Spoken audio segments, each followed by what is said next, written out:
I got selected in first attempt, I might would have been an arrogant person. I learned a lot from the journey.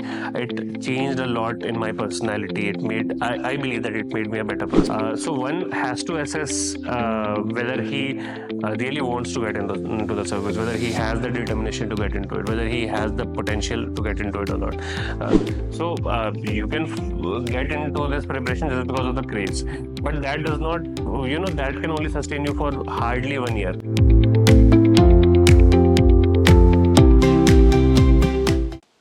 Hello all, welcome to Kuniya IS. Today we have a guest here with us.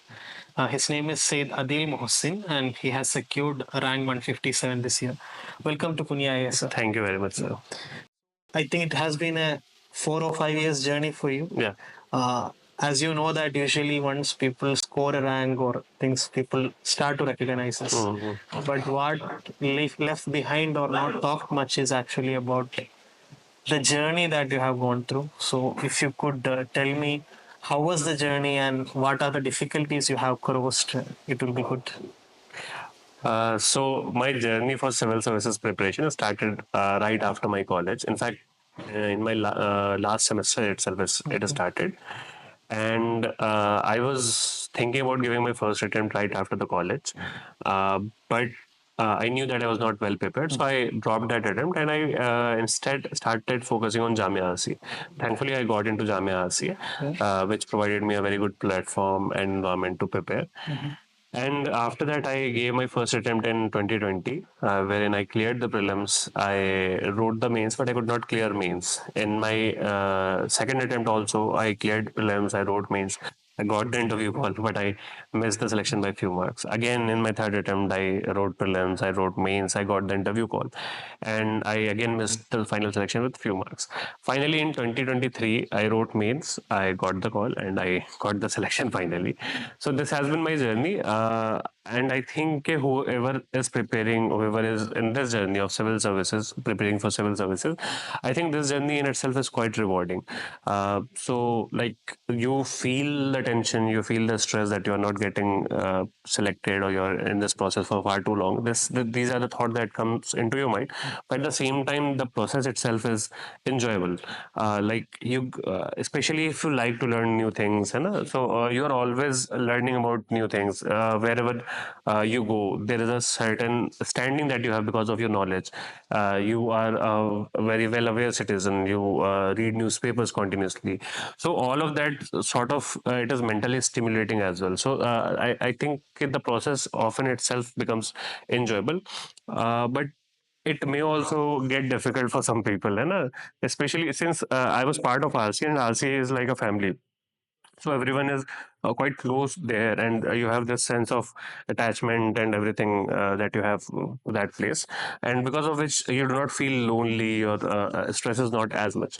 But there are people who prepare from very secluded places, and that can become mentally daunting for some people. But in my case, I think I've been fortunate. The journey has been pleasant, mostly. Just two things that is striking to me at this point is you mentioned about you have appeared for mains and then interview, but then you lost two times, I think. Yeah. In some way or the other, it is you might have felt it as a kind of a failure sometime. I mean, Sure. secondly, it's also about you were in RCA. As I know the place, many people might have qualified at that point. Yeah. So it's there are two things actually effective at this place at that place. One is that failure of yourself, and the second thing is I mean, I was not able to, but many of the my colleagues or those who have been in this journey have qualified it. So my question is that this year you had a success, but the how you have actually coped up with the two failures, because I think discussing about the failure is also Very important. equally important. Sure. So in my case, what happened was, right after interview, when the result came, the time for prelims preparation was quite less. In my second attempt, which was my first interview, I only got like 5 days after the result to prepare for prelims. So I literally did not have even an hour to grieve or to think about it. And my interview was also in the very last days. So I only was left with like 5 to 7 days to prepare for prelims. So right after the result, I got into prelims preparation, and I only grieved after giving the prelims. And it was not a grief that much because, because once I saw my mark sheet, I knew that where I have to work. Like I'm quite close. I can get into it. In my third attempt as well, the time for lamenting was not that much, so it was I did not get sufficient time because right after the result I have to get into preparation mode. But it was a bit difficult in third attempt, especially to accept that I did not get into the service, because in my opinion I had done well. I knew that I was not going to get a very good rank, because I knew that there were some mistakes that I had made, but I was expecting that I'll get into the list, and based on my performance, based on my the work that I had put into it. But after that, when I did not get, I did feel bad, but right after my prelims again, that sort of gave me an energy. Again, I know where to start from, what mistakes I did, and how to work on it.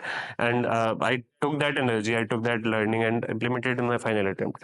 And as far as the question is about when you look at your peers who are getting selected, how does that make you feel? So I have this comparison that I often make, that I think many of you might have watched the uh, Batman movie, Dark Knight Rises, wherein I think it is Dark Knight, where the Batman is Christian Bale. He's basically trapped in a well. He's locked up there, and the those inhabitants, those prisoners who are in the well, they're cheering for the person who is trying to escape. They know that they are never going to escape. There are some who are very old; they do not have the energy to climb the wall, but they're cheering for the person who is climbing the wall.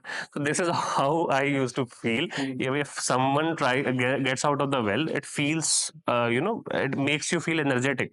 It makes you feel hopeful. That's the person who was sitting right next to you, who was doing more or less similar things as you, he got out. So there is a hope, there is a possibility that you may as well get out. So that in one way or another, that makes you feel good itself. And of course, there is this feeling that I wish I was also in the list, है ना?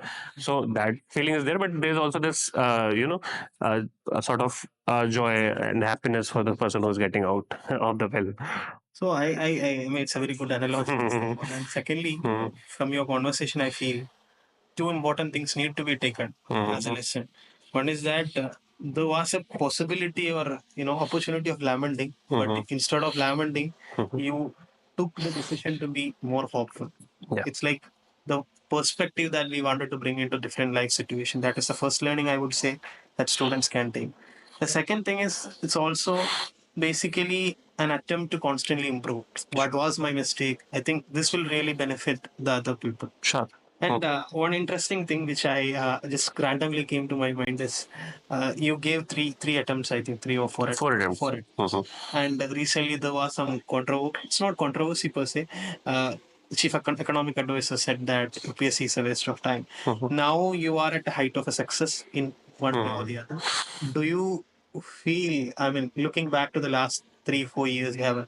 Was it a waste of time, or how do you like to perceive that at this point of time? No, in my case, it was not a waste of time because I got the result at the end. है ना? Because so I do not feel as if I wasted my time. Obviously, I would have loved if I got selected in like first attempt, second attempt. Even though I know if I got selected in first attempt, I might would have been an arrogant person because I would have thought very highly of myself that I got into this examination first attempt.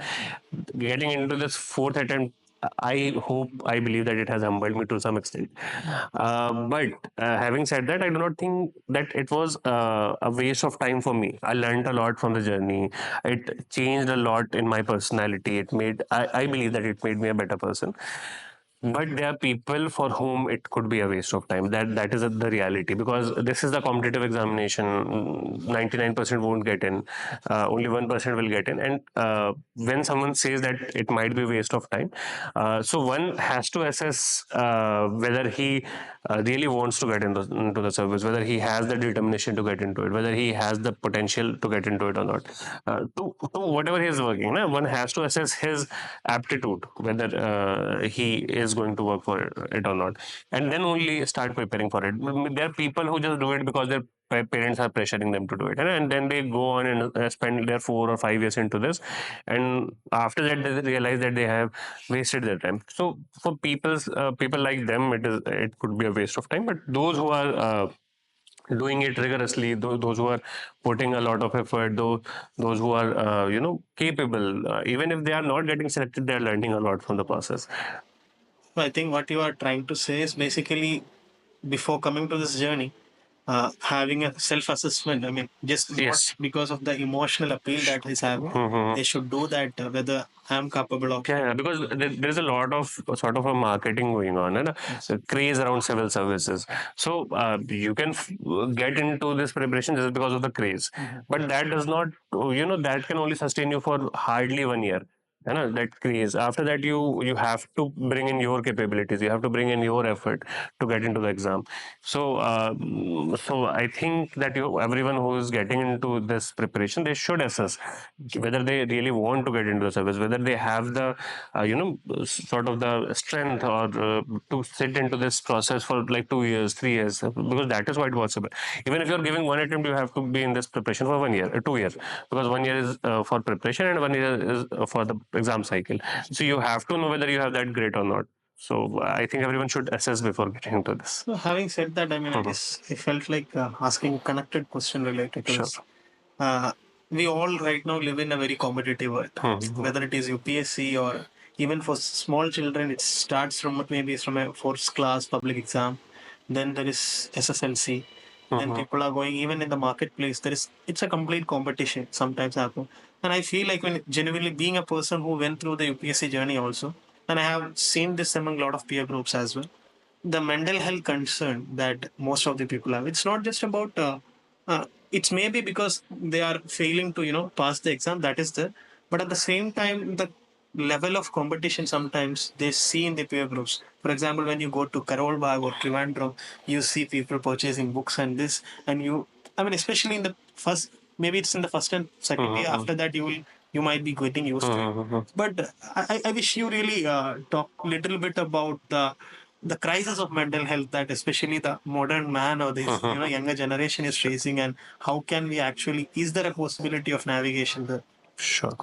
Yeah, definitely. So this is quite true. In fact, this exam tests your mental grit a lot. Like your mental strength is really tested in this process, because like to be very real, to be statistically, if you see, there are very few people who get selected in the first attempt. Like very minuscule percentage of people who get selected in their first attempt. Most of the people have to see failure once, twice, or thrice in this preparation.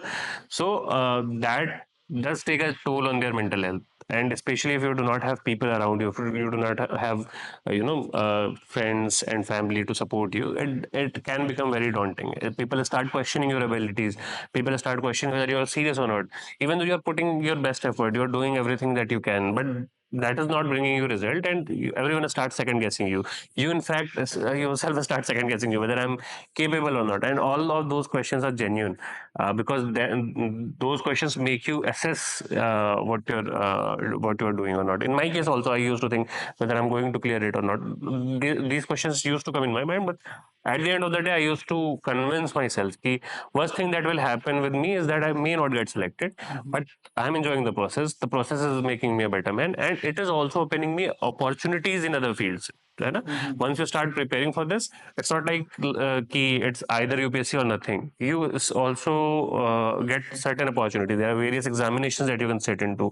There are various courses that you can join. There are work opportunities that you get because you are in this preparation. Okay? So all of those opportunities open up, and that in one way or another, it gives you hope. है ना? It gives you hope. Even if you do not get selected, it's not like that you have wasted your years. Okay? So thinking in a positive direction, thinking in a way that it is not really a wastage of time, avoiding negative thoughts, avoiding doubts, bringing in positive thoughts, that to some extent can help you mentally. Also, like it is quite difficult to be engaged in one and only one thing for extensive period of time. Like studying for 2 years, 3 years, same thing again and again can be quite difficult. So for that, everyone should include their certain extracurricular activities in the life. What I used to did that I used to play TT as well. I used to play chess as well. I used to watch movies from time to time. So cricket from time to time. So all of that was part of my life, and it made me look forward to things. For example, like not in the past 2 years, but before that we used to play cricket every Sunday.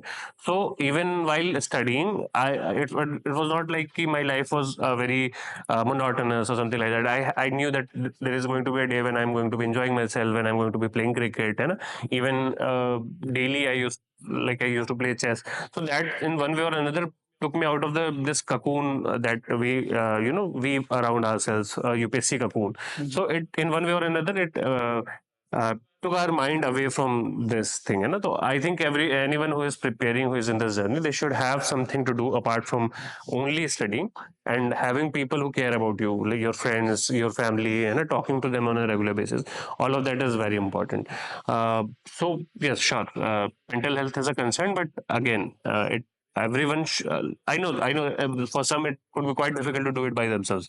They might need some professional support, or something, to get out of this condition, but most of us can address the feelings that we are having, address the problems that we are facing mentally, and to basically improve our position. Okay, go out on a walk. Okay, go visit places, do something. You do not have to study 12 hours a day for 7 days a week. This is a myth in UPSC. You cannot sustain this for a year or 2 years consistently. So in that case, this is what I did, and hopefully those people who are in this journey they can do this, and hopefully it should I mean, work. I felt it's the same. What you said is really, really important. I mean, two things I really feel like I need to also take into consideration. One is that in the beginning you talked about the necessity of enjoying the journey also. I don't remember that particular story, but many times, especially I recently got to know about especially in the modern society, people always looking at the results, but it's not always the result, that the process also something need to be enjoyed, then only you will be fully able to invest in it. And second thing I feel, especially many people ask us how to prepare for civil service, and there is a very wrong notion that those who are qualifying this exam is 24 into 7 studying and studying, but that is not the case. Not the At case. least you Not the have case at actually all. tested and I don't want to take more time, but one last thing from my side. There are so many aspirants here as well as those who are watching this. So, what is a piece of advice that you would like to give to those people who are currently preparing as well as those who are wishing to come to this preparation stage? Any particular thing that strikes you? First thing, what we already talked about, do not come into this preparation just because of the glamour, just because of the marketing that there is. Know what this service is about, what the examination demands from you, what level of effort you have to put in, what the nature of examination, what it is, and just assess firstly that whether you actually wish to come into this exam or not, what this is offering. Okay, so all of that should be very clear in your head once you know the goal, that why you are getting into the service. For some people, it could be for the for the prestige that is attached. For some people, it would be that they would get the work opportunities that are quite diverse. So for some people, it could be that they would be able to contribute to the society. So whatever your goal is, whatever is driving you to get into the service, just make sure that it is a worthwhile thought, that it is a worthwhile effort. Whatever you are trying to get, whatever your objective is, it is worthwhile. This is what you should be trying. Now, once you have started preparing, I would suggest that there are certain things, certain mistakes that you must not do. There were mistakes that I did. So first of all, to all of those who are preparing for the first time, who have started their journey, when I said that you do not need to put in like 12 hours or 13 hours a day, that was more relevant after you have done the basics. While doing the basics, especially in your first attempt, I think you have to give in as much time as possible. This is what I used to do in my first attempt. I gave a lot of time. I used to keep account of like, even if I went to have tea, I would keep an account that I have spent 10 minutes or 15 minutes. So basically, the effort that you put in your first attempt, hopefully you get through it. Na? First of all, you should try to get into the service in first attempt itself. Okay? So if you get into it, well, that's good. But if you are not, the effort that you put into your first attempt will count in every other attempt. Okay? So, for example, there were certain sections of the syllabus that I missed in my first attempt, and believe me, until my fourth attempt, I was not able to do them properly. So, in your first attempt, do everything properly, put your best effort, And the second advice that I'll give it to them is that most of us when we start preparing for civil services, since prelims is the first stage, we give our like 90% of our effort is mostly on prelims. I would suggest that those that people should change their strategy a bit, integrate their mains preparation along with prelims preparation, and in the like if they are planning for a 1 year preparation, like 6 months of that preparation should be dedicated majorly to mains, है ना? And thereafter they can shift their gear towards prelims, because it is mains that gets you selected. The marks that you get in mains, this is what gets you selected. So if your focus is mainly on prelims, maybe you will qualify prelims. But after that, preparing for mains in 3 months is quite difficult. So unless you are prepared, like 70 to 80%, you are prepared before prelims for mains, it would be difficult for you to clear the examination. So these are the certain things that you have to keep in mind. And apart from this, there are people who, they ask you questions. Hey, can we do instead of newspaper? Can we read magazines? है ना? Instead of making our own notes, can we read such and such notes? I personally believe that shortcuts are like they are only stopgap measures. If like at the very end, if you do not have resources, sure you can read from some toppers copies or from some toppers notes. But at the beginning of your preparation, do not think of shortcuts. ठीक है? Took the route, took the path that most of the successful candidates have taken. They have made their own notes. They have properly gone through the syllabus. They have properly done the previous year questions. Okay? They have done answer writing practice and all those things. They have read a newspaper regularly. So all of those things you should do since the beginning of your preparation. Now, if you are lagging in something, you do not have notes, let's say for art and culture at the end of your preparation, exam is quite close, sure you can use some toppers notes or something like that, but otherwise you should make your own notes. You should read newspaper regularly. You should write answers. You should go through syllabus, previous year questions, and all those things. Thank you, sir. Thank you so much. And uh, then in the end of this discussion, let me what I felt about. I mean, many of the Sure. things you have discussed, Mhm. and especially I mean, some of the things we often take for granted, but if you give a deep thinking about it, that is actually the reality. It is. Because as you said that the market may say different things for the advertising purpose, but बिल्कुल. there is already there is always a reality that those who have went through that process, they are the best example to learn from. And finally, I mean, thanks for coming here and talking to us. And what I wish is that, as you already mentioned, when you go to a cadre and when you go to service, maybe after 20 years, in the UPSC exam, when we talk about a public health issue or something, let us be at a position to write Syeed Adeel Mohsin IAS ka case study. That is what I wish, because as you know that these states, and especially working for the poor, is the best sources of happiness also, I feel. So wish you all the best, sir, and Thank you very much. Thank you very much for providing this platform, for this opportunity, and overall, it was a very pleasurable, talk Thank conversation.